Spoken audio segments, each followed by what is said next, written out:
qui révèle une hiérarchie intérieure. Si je devais partir, c'est le seul parfum que j'emporterais. Ce n'est pas une phrase sur un objet, c'est une phrase sur ce qui reste quand on enlève tout le reste. Et ça dit quelque chose de très simple. Dans une vie, on ne garde jamais tout, on garde ce qui nous ressemble vraiment. Intro.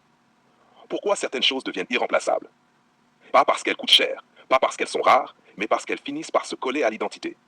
Un parfum, dans ce cas, n'est plus un parfum, c'est une continuité de soi. La mémoire invisible. Le cerveau humain retient les odeurs d'une manière particulière. Une odeur peut ramener une période de vie, une personne, une émotion, un moment précis qu'on croyait oublier. C'est une mémoire sans mots, une mémoire directe. Et c'est pour ça que certaines fragrances deviennent presque personnelles. Maison Francis Kurkdjian Oud Satin Mood, extrait de parfum. Ce type de parfum ne fonctionne pas comme un simple parfum quotidien. Il fonctionne comme une atmosphère. Il ne se contente pas d'être senti, il s'installe. Ce qui change tout. Il existe 3 catégories de parfums dans une vie. Ceux qu'on teste, ceux qu'on aime et ceux qu'on ne remet plus en question. Le dernier groupe est le plus rare, parce qu'à ce niveau-là, ce n'est plus un choix rationnel. C'est un ancrage émotionnel. Le moment du départ. Quand quelqu'un dit « si je devais partir », il ne parle pas forcément de voyage, il parle de rupture avec le connu. Dans ces moments-là, les humains réduisent leur vie à l'essentiel. Un objet, un souvenir, une odeur, une personne.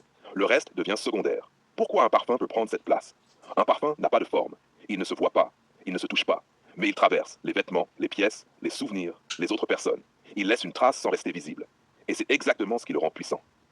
La question invisible. Quand quelqu'un choisit un parfum comme seul compagnon de départ, la vraie question n'est pas « pourquoi celui-là ?», mais plutôt « qu'est-ce qu'il représente de toi que rien d'autre ne représente ?» L'identité par l'odeur. Il y a des gens qu'on reconnaît à leur façon de parler, d'autres à leur façon d'entrer dans une pièce, et certains à leur odeur. Pas une odeur générique, une signature. Quelque chose qui reste après leur départ.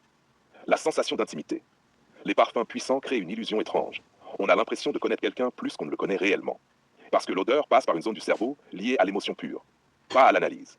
Le risque. Mais ce lien peut aussi devenir une dépendance émotionnelle. On ne cherche plus le parfum, on cherche la sensation qu'il provoque. Et parfois, sans s'en rendre compte, on associe sécurité, désir, confiance, présence à une seule signature olfactive. Le parfum comme ancrage. Dans certaines périodes de vie, un parfum devient un repère, une stabilité, une continuité. Quand tout change autour, il reste identique. Et c'est pour ça qu'il prend de la valeur, pas sur le marché, dans la mémoire. Maison Francis Kurkdjian Oud Satin Mood, extrait de parfum.